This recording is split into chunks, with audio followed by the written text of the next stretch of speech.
Läti Riigikogu on alkoholimüügi piirangute üle arutlenud juba aastaid, kuid hiljuti kehtestati veelgi karmimad reeglid, mille eesmärgiks on takistada impulssostude vohamist. Näiteks veebist või mobiilirakendusest tellitud alkohol toimetatakse kohale alles 6 tunni pärast. Samuti kehtivad uued müügiajad esmaspäevast laupäevani kella 10–8 ning pühapäeviti kella 10–6. Eestis aga nii suuri muutusi alkoholipoliitikas veel ei paista. Praegu meie alkoholipoliitika hindamine näitaski seda, et viimast 5 aastat tegelikult me oleme nagu seisakus. Kuna Leedu on teinud karmimaid reegleid juba aastast 2018, on nende kogemusest näha, et kasu on ikkagi rohkem kui kahju. Aastal 2016 tarbis Leedu inimene keskmiselt 18,2 liitrit puhast alkoholi, mis oli kõrgeim kogu Euroopas. Täna on Leedu suutnud oma alkoholi tarbimist vähendada pea 1/3 võrra. Leedu uuringud näitasid päris häid tulemusi sellel suunal.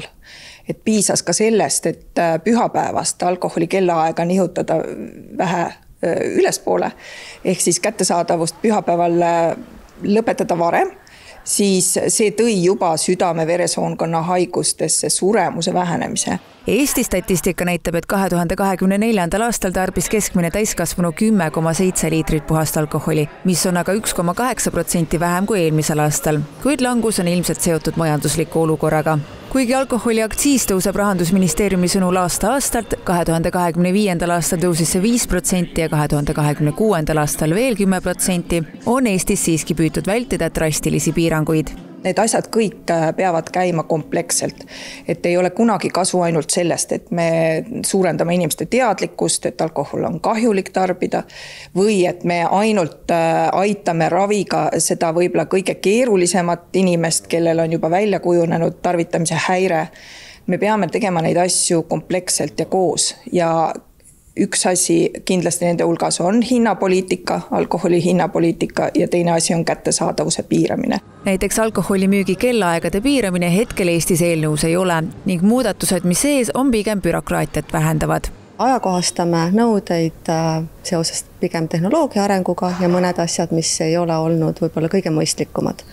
Et järjest oleks siis füüsilise müügikoha kohustuse eemaldamine jaemüügis ja kassaaparaadi nõude asendame tehingu fikseerimisega. Kolmandaks on muudatus vanuse kontrollimisel, et seal tehnoloogia arenguga on meil usaldusväärsed ID-vahendid, mille kaudu saab vanust kontrollida. See tähendab, et tulevikus saab vanuse tõestamiseks kasutada kas Smart-ID-d või mobiili-ID-d. Kas ka Eesti astub veel täiendavaid samme alkoholituru reguleerimise karmistamiseks? Seda näitab tulevik, kuid statistika on karm. Otseselt alkoholist tingitud haiguste tõttu suri eelmisel aastal 630 inimest.